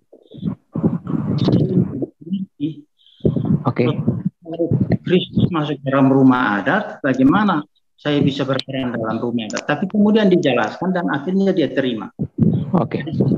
Saya mau beritahu bahwa sebenarnya tadi saya dengar pendapat-pendapat itu dari kawan-kawan orang-orang dari kita sini, tapi berada di luar. Yang berada di dalam tahu, di dalam perkumpulan itu tahu persoalan yang kita sedang buat untuk semua bisa memperoleh keselamatan di dalam Kristus. Tentang saya ini orang Insana dan saya menikah dengan, saya beri kesaksian sekarang. Saya menikah dengan seorang nona waktu itu dan sekarang ibu itu dari ibu. Dan kami tidak melakukan itu Helketa dan hidup rukun sampai hari ini. Anak-anak kami tidak pernah ada sesuatu yang aneh, masuk dalam satu ketakutan, dalam kegelapan. Kristus sudah datang dan yang terangnya kita berpikir secara baru. Terima kasih. Saya kira ini saja. Oke. Pak Niko, terima kasih. Ini catatan yang menarik karena berdasarkan juga pengalaman bersama Uskup Emeritus juga tadi soal kesaksian terakhir sebagai ya orang yang tidak menjalankan hal kita tapi aman-aman sampai sekarang gitu ya. Oke, saya kembali ke Bapak Uskup dulu. Bapak Uskup. Oh ya, Pak Uskup memberi apresiasi untuk masukan dari Pak Niko. Oke, ini kita mungkin sampai jam 9 di waktu Atambuai, Bapak Uskup ya. Oke, saya masih ada beberapa teman yang mau bertanya. Ini ada, oke. Oh, tadi Jose Leo sudah tanya, tapi apakah mau memperjelas lagi dengan itu? Saya kira sudah di pertanyaan tadi ya. Saya mau ke ini dulu. Ronald Abi, apakah anak muda ataukah anak muda ini kayaknya? Ronald Abi. Halo?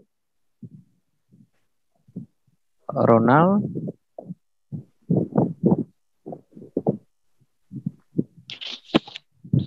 Ada Ronald?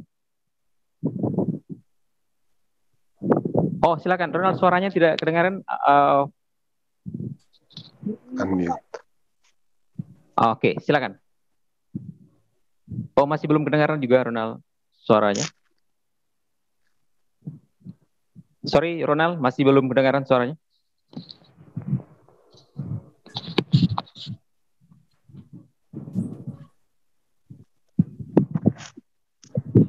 Ya, kayaknya sinyalnya yang tidak stabil. Oke. Ini ada LP. LP, silakan. LP, mana LP? Ya, baik. Selamat malam. Halo? Oh iya. LP, silakan LP. Iya, selamat malam Om Bill, selamat malam Bapak Uskup. Selamat malam LP, selamat malam. Terima kasih Bapak Uskup sudah membuka ruang dialog ini, dan yang pertama apresiasi sekali untuk Bapak Uskup yang sudah terbuka mau mendengarkan masukan dan juga pendapat dari kami. Yang berikut mungkin hanya masukan saja Bapak Uskup. Setelah mendengarkan penjelasan dari Bapak Uskup tadi soal heleketa dan juga dasar-dasar berkaitan dengan pelarangan itu, saya hanya mau mengusulkan kalau bisa dibuat satu kajian empiris lewat dialog lintas elemen, libatkan tokoh-tokoh adat atau tua-tua adat, ketua-ketua suku, agama. Pernah dibuat oleh Monsinyur Emeritus Uskup tadi soal 3BR. Dan usul saja kalau bisa bukan hanya heleketa saja yang dibahas, tapi juga Belis, Bapak Uskup.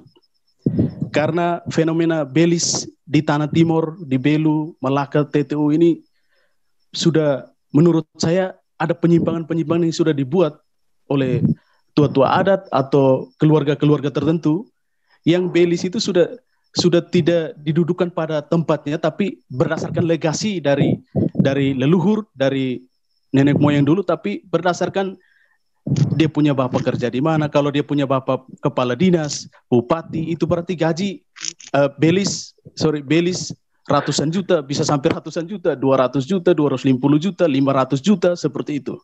Jadi banyak hal yang sebetulnya harus didialogkan. Dan menurut saya ini ranahnya adat. Kalau bisa mungkin, ini menurut saya Bapak Uskup, minta maaf kalau salah, saya salah. Ini ranahnya adat, barang itu mungkin dibuat satu forum bersama untuk supaya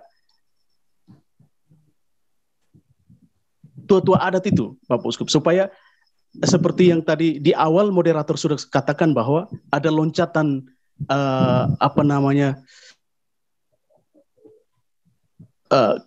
loncatan semacam dari agama loncat terlalu jauh masuk ke dalam adat, urusan adat. Jadi mungkin gereja atau agama hanya bisa memberikan masukan berdasarkan pengalaman dan fakta lapangan, fakta empiris yang di lapangan, di paroki-paroki atau juga di lingkungan-lingkungan. Jadi itu masukan. Lalu kemudian poin yang paling penting, mohon maaf Om Bill, mohon maaf, saya tambahkan satu poin. Poin yang paling penting itu berkaitan dengan, menurut saya soal beban adat dan beban ekonomi itu tidak terlalu tapi berkaitan dengan poin pelarangan pertama dari Bapak Uskup, alasannya bahwa itu dan tidak sesuai dengan sosiokultural. Jadi ini menurut saya bisa jadi kemudian nanti menimbulkan masyarakat atau di antara umat, karena misalnya kalau Bapak Uskup hanya larang heleketa yang dianggap itu merupakan praktik superstisi atau berhala, maka ritual-ritual adat yang lain juga yang substansinya perlaksanaannya sama sesajen, itu nanti menimbulkan ketidakpuasan dari etnis Dawan atau teman kasih. Kenapa hanya larang kami punya saja, kami punya di Belu tidak, di Malaka tidak. Mohon maaf Pak Uskup, ini hanya pendapat dari saya. Terima kasih banyak. Selamat malam. Terima kasih LP. LP ini adik kelas saya Pak Uskup. Dia sangat aktif di sekolah dan seorang musisi ya, penyanyi dan sangat kreatif. Silakan Pak Uskup, mungkin bisa tanggapi 3 poin dari LP. Waktu dan kesempatan untuk Bapak Uskup. Iya, terima kasih LP. Apresiasi untuk pendapat yang brilian untuk kita memperbaiki kehidupan kita. Ya. Saya rasa yang akan disampaikan juga semoga suatu saat tidak hanya di keuskupan, tapi mungkin juga akan saya sementara berpikir bagaimana aspek-aspek penting dari ajaran sosial gereja itu bisa disosialisasi. Terlebih misalnya keterlibatan gereja di dalam dunia yang dirumuskan dalam Gaudium et Spes, kegembiraan dan harapan, kecemasan dan harapan, duka dan kegembiraan dunia adalah kecemasan, harapan, dan duka dari gereja. Jadi dalam hal ini, yang pertama, memang gereja akan mau tidak mau terlibat di dalam perjuangan dunia. Yang kedua, mau tidak mau harus ada dialog. Jadi kita sepakat dengan itu, ada dialog dan seterusnya. Banyak sekali hal yang harus kita benahi, kita contohkan. Larangan untuk perjudian yang diangkat dalam pertemuan Forkompinda Plus di Kupang, itu sampai sekarang kita belum berhasil. Kita belum berhasil. Itu juga yang disinyalir menjadi salah satu penyebab dari keterpurukan kita di daerah kita. Nah ini juga banyak hal. Sudah berusaha dilarang dan seterusnya.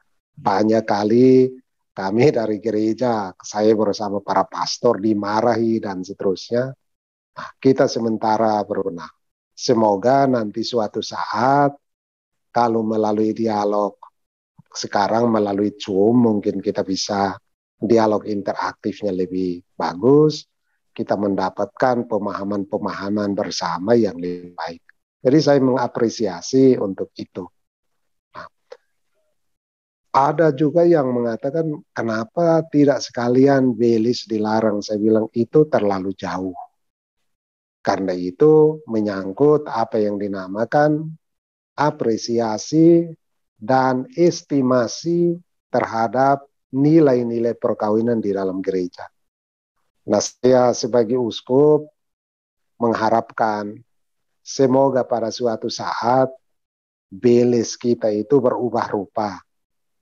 Diberi dalam bentuk hadiah terindah dari pihak laki-laki untuk pihak perempuan dan sebaliknya hadiah terindah dari pihak perempuan untuk keluarga laki-laki. Karena di situ terjadi persatuan di antara dua pihak. Tetapi ini pasti akan menimbulkan banyak hal yang bergejolak. Dan kalau saya sampai ke sana, nanti orang bilang, wah ini uskup mau menjadi tua adat atau apa. Nah, saya tidak berpretensi untuk menjadi tua adat. Tugas sebagai uskup berdasarkan amanat dari ajaran sosial gereja, mengamanatkan bahwa mau tidak mau harus merambah hal-hal seperti ini. Mau tidak mau. Harus masuk sekolah, harus masuk ekonomi, harus masuk sosial. Itu sudah pasti. Karena menyangkut keselamatan manusia secara utuh. Bahkan sekarang itu di Vatikan itu dibawa apa yang dinamakan Dicastery for Integral Human Development. Itu para uskup dituntut untuk masuk dan memperhatikan masalah-masalah sosial yang membelenggu dan mengupayakan begitu banyak upaya pembebasan. Nah, itu yang menjadi latar belakang mengapa kita juga harus terus-menerus masuk dalam situasi seperti ini. Yang bisa saya jelaskan. Terima kasih. Oke, terima kasih Bapak Uskup. Juga 3 poin dari LP. Ya, soal Belis itu saya kira LP punya rencana khusus itu Bapak Uskup. Jadi dia langsung tanya ke Bapak Uskup itu. Ya. LP beda lalu, budaya. Iya. Lalu budaya patrilineal dan budaya matrilineal itu ada beda. Yang satu mengenal Belis, yang satu tidak mengenal. Ya, itu. Oke, baik. Lalu catatan Bapak Uskup tentang hadiah terindah itu, saya kira itu menjadi apa ya, seruan untuk bukan hanya untuk Uskupan Atambua ya, saya kira untuk masyarakat NTT secara umum. Soal Belis itu mesti dimengerti esensinya adalah hadiah terindah. Itu menarik sekali. Lalu ini saya minta lagi ada semoga anak muda ini ya, karena tadi beberapa yang senior. Oh ya, Jose Leo aja. Jose Leo ini beberapa kali minta kesempatan ini. Silakan, Jose Leo. Selamat malam Kakak Bill. Selamat malam Bapak Uskup dan teman-teman semua. Selamat malam, Yosef. Saya Yosleo, anak asli Insana. Oke. Masih? Yang pertama, saya ada beberapa poin. Yang pertama, sebenarnya dialog ini kita harus sudah tangkap maksud dan tujuan dari Helketa sebenarnya sudah didapat. Maksud dan tujuan dari Helketa ini harus sudah kita dapat titik terangnya. Saya sudah baca beberapa ulasan termasuk dari Pater Gregor Snion Basu. Itu sangat terang sebenarnya untuk tujuan terlaksananya Helketa. Yang kedua, sebenarnya di awal surat Bapak Uskup itu sudah jelas, yang Helketa ini sekarang sudah tren. Saya juga waktu mau menuju pernikahan ada yang acara Helketa. Tetapi jujur, waktu acara Helketa saya sebagai pengantin baru saya tidak tahu tujuan Helketa ini apa sebenarnya. Dan ketika saya tanya untuk orang tua juga, mereka bilang ini tradisi dari dulu. Tidak tahu sebenarnya arahnya sebenarnya hanya satu, untuk menuju ke yang namanya rekonsiliasi sebenarnya. Tapi dari penjelasan sebenarnya dari seruan Bapak Uskup dari tadi, terus uraian-uraian dari para beberapa tokoh, itu sebenarnya kita sudah dapat tujuannya. Nah, ini yang menjadi tren, ini yang saya wilayah kerjanya di Atambua, setiap saat kalau pulang, itu kita ini ramai sekali. Setiap kali saya pulang, kalau dari Atambua ke TTU atau dari Atambua ke Malaka, ini sudah menjadi hal yang sudah menjadi luar biasa sekali. Bahkan saya melihat di sini, sebenarnya Helketa sudah tidak dapat nilai sakralnya di situ. Nah, yang berikut, yang poin ketiga, yang sebenarnya sekarang lebih banyak bersuara di medsos ini, orang-orang yang tinggal jauh di luar timur, ini yang tidak menyaksikan secara langsung apa yang sudah terjadi saat ini. Sehingga ini ya untuk Helketa ini sebenarnya harus kita semua masih minus pengetahuan sebenarnya, minus pengetahuan tentang Helketa ini. Kalau sudah dapat tujuannya, saya pikir tidak akan ada banyak perdebatan lagi di sini sebenarnya. Terima kasih Kakak Bel. Terima kasih Jose Leo. Lalu ini ada Pak Roger. Roger mau mungkin singkat saja poinnya. Baik, selamat malam semua Bapak Uskup dan saudara semua. Bisa dengar? Selamat malam. Bisa dengar? Selamat malam. Ya, malam Bapak Uskup. Saya 2 poin Bapak Uskup. Pertama soal prosedur, yang kedua soal motif. Prosedur ini yang pertama tidak representatif, 2 tidak partisipatif. Saya heran ini, kira-kira orang-orang di lingkaran Bapak Uskup ini jangan sampai mati semua sampai ini surat bisa keluar, bisa lolos. Itu poin. Mungkin poinnya jelas ya. Maksudnya tidak partisipatif, tidak representatif. Oke. Ya. Nah, itu seharusnya tidak boleh surat ini. Kemudian yang kedua soal motif. Saya melihat ini motif ini gaya-gaya orientalis. Seolah-olah adat inferior kemudian agama superior, ini tidak boleh. Seolah-olah mau hilangkan logika adat. Tidak boleh juga ini. Karena kalau Edward Said bilang itu dasarnya ego, seharusnya tidak boleh model begitu. Kemudian saya sepakat dengan yang Pater Fried, poin-poinnya itu cukup. Kemudian kalau boleh, yang terakhir, kalau sudah terpenuhi segala macam, sudah rembuk ulang, kalau boleh yang surat ini direvisi. Jelas tulisan sehingga orang baca juga bisa enak lah. Itu saya, terima kasih. Oke, terima kasih Pak Roger.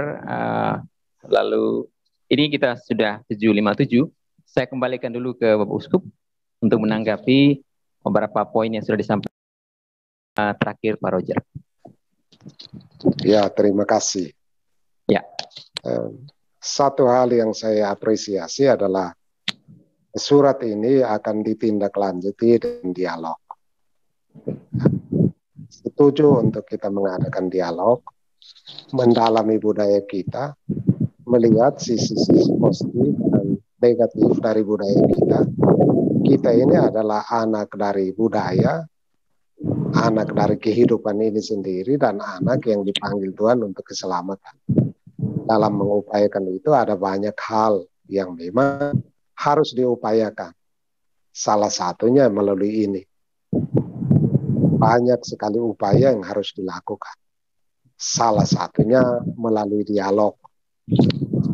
Sesudah kita berdialog, seperti tadi Pater Fritz katakan, kerja sebagai hamba. Nah, ini konsep kerja juga harus dimajukan. Harus dimajukan. Karena ada konsep kerja menurut nilai-nilai Kristiani memang harus kita kembangkan juga di sana. Apa yang ada di dalam adat bisa kita cerahi di dalam apa yang dikatakan oleh nilai-nilai Kristiani tentang itu semua.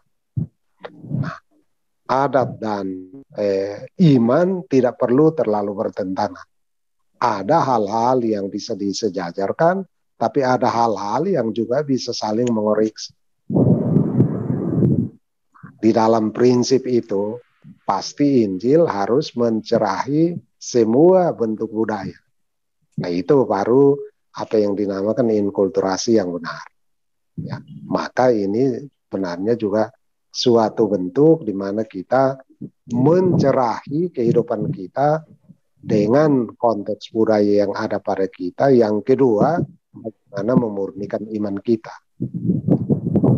Setuju untuk dialog lebih lanjut, setuju untuk surat ini tadi saya katakan. Saya bukanlah tipe orang yang seperti dikatakan. Idealis pasti. Mau maju harus idealis. Ya. Tapi idealis tidak dalam arti mematikan rasionalitas. Tidak mematikan moralitas. Tidak mematikan juga usaha-usaha kreatif dari manusia. Nah, kita ideal dalam arti mempunyai visi dan misi untuk maju. Itu saya mengerti sebagai ideal. Sedangkan ideal yang dikatakan oleh para filsuf itu idealisme dalam arti kesesuaian antara pikiran yang itu dinamakan kuasa pikiran dengan sesuatu yang di luar. Nah, itu kita semua tahu di dalam ilmu. Saya tidak menganut itu. Saya menganut visi untuk memajukan dunia ini berdasarkan terang keselamatan yang ditawarkan Kristus kepada kita. Ini saja yang bisa saya sampaikan. Bapak Uskup, bagian terakhir sepertinya kajian Thomas Aquinas, Bapak Uskup ya. Ada banyak persoalan tentang hubungan antara iman dan rasio. Oke. Tapi itu menurut saya bukan tempatnya untuk kita dialogkan di sini. Karena yang disinggung tadi adalah tentang idealisme. Sebagai uskup, saya harus mempunyai idealisme untuk memajukan hidup. Kalau saya tidak mempunyai idealisme untuk memajukan hidup, kenapa saya mesti jadi pemimpin? Pemimpin itu tugasnya adalah satu, menurut apa yang dikatakan di dalam buku Live Like Jesus itu, memimpin orang dengan kepala itu berarti harus punya visi misi. Memimpin orang dengan hati, punya simpati dan empati. Memimpin orang dengan tangan berarti mempunyai kemampuan untuk bisa mengorganisir pekerjaan. Dan memimpin orang dengan apa yang dinamakan kebiasaan-kebiasaan baik, itu berarti harus dibina kebiasaan-kebiasaan baik untuk bisa memajukan kehidupan. Itu yang dinamakan lead like Jesus. Memimpin dengan kepala, memimpin dengan hati, memimpin dengan tangan, memimpin dengan kebiasaan-kebiasaan baik. Itu saja yang bisa saya itu. Bapak Uskup, ini saya membaca komentar-komentar di Zoom ini, kurang lebih ada satu keyword yang sangat dominan, itu soal Bapak Uskup sangat rendah hati. Itu saya membaca bagaimana Bapak Uskup menanggapi, jadi ini Bapak Uskup sangat rendah hati untuk menanggapi sekian banyak masukan, kritik juga, dan menanggapi itu menjadi satu model bagi kami sebagai umat untuk juga meneladani itu, karena pemimpin adalah teladan. Nah, tadi Bapak Uskup juga singgung soal idealisme, dan saya kira saya ingat apa kata Bung Karno soal kita berbangsa itu ada meja statis tapi ada lestar. Lestar itu bintang penuntun, ya idealisme juga adalah satu bintang penuntun bagi langkah-langkah kita. Jadi poin-poin itu menjadi value. Bapak Uskup, ini sudah jam 9 waktu Atambua dan sudah jam 8 waktu Surabaya. Saya moderator mengucapkan banyak terima kasih karena diberi kesempatan oleh Pak Leo untuk menjadi moderator untuk Bapak Uskup. Ini selama sejarah hidup saya baru kali ini Bapak Uskup menjadi moderator untuk Bapak Uskup. Karena saya membaca tulisan Bapak Uskup tentang Thomas Aquinas dan saya mesti baca beberapa kali untuk bisa paham karena itu berat sekali. Sehingga kalau obrolan sampai wilayah perdebatan saya angkat topi lah, itu tidak kuat saya dengan Bapak Uskup kalau wilayah itu. Jadi mau tidak mau kami harus menundukkan kepala untuk mengucapkan terima kasih. Lalu ini tidak pernah terduga bahwa Bapak Uskup menerima, dan saya ngobrol Pak Leo ini, wow, ini kaget saya deh, seperti pengalaman terkejut, seperti tidak tahu mau ngomong apa. Waktu Pak Leo bilang oke, Bapak Uskup terima, dan wah ini luar biasa. Saya terima kasih secara pribadi sebagai moderator juga untuk forum, untuk masukannya. Saya kembalikan ke Bapak Leo. Bapak Leo, silakan. Bapak Uskup yang saya hormati, Bapak Ibu, para peserta Zoom malam ini yang sudah setia mengikutinya sampai selesai, juga mohon maaf untuk begitu banyak peserta yang belum bisa masuk di dalam Zoom karena kuota terbatas. Terima kasih untuk partisipasi kita semua. Yang kedua, terima kasih juga sudah mengambil bagian dalam dialog ini, bukan untuk mempermasalahkan masalah, tetapi mencari solusi atas masalah. Yang ketiga, terima kasih juga atas kesediaan Bapak Uskup untuk menjadi narasumber dalam dialog ini, sehingga sekaligus juga memberi kesempatan kepada majalah Warta Flobamora dan juga Ide Sejuk untuk mengambil bagian dalam situasi terkini yang berkembang di Keuskupan Atambua. Warta Flobamora hadir untuk NTT. Kemudian yang terakhir, apresiasi sekali lagi untuk Bapak Uskup dalam Zoom meeting malam ini menjadi kesempatan bagi kami semua untuk belajar soal keteladanan kerendahan hati dari seorang Monsinyur Dominikus Saku. Saya pikir bahwa kecerdasan berpadu dengan kerendahan hati adalah jalan menuju kebijaksanaan. Terima kasih Monsinyur, selamat malam. Jangan lupa selalu saya bilang dalam WA kepada Monsinyur, mohon doa dan berkat juga untuk Warta Flobamora setiap kali. Terima kasih. Pak Leo, kita mohon berkat dari Monsinyur mungkin malam ini ya, Pak Leo. Iya, kita tutup pertemuan kita dengan berkat dari Monsinyur. Terima kasih banyak Bapak Leo, Bapak Will, seluruh keluarga besar Warta Flobamora, semua peserta di dalam Zoom meeting ini. Saya ajak kita semua, mari kita serahkan persoalan ini kepada Tuhan, supaya Tuhan membimbing kita. Terlebih kita mohon pencerahan dari Tuhan untuk hidup dan pelayanan kita, perjalanan hidup kita, pekerjaan kita, dan keluarga-keluarga kita semua mendapatkan berkat. Saya ajak kita sekalian berdoa.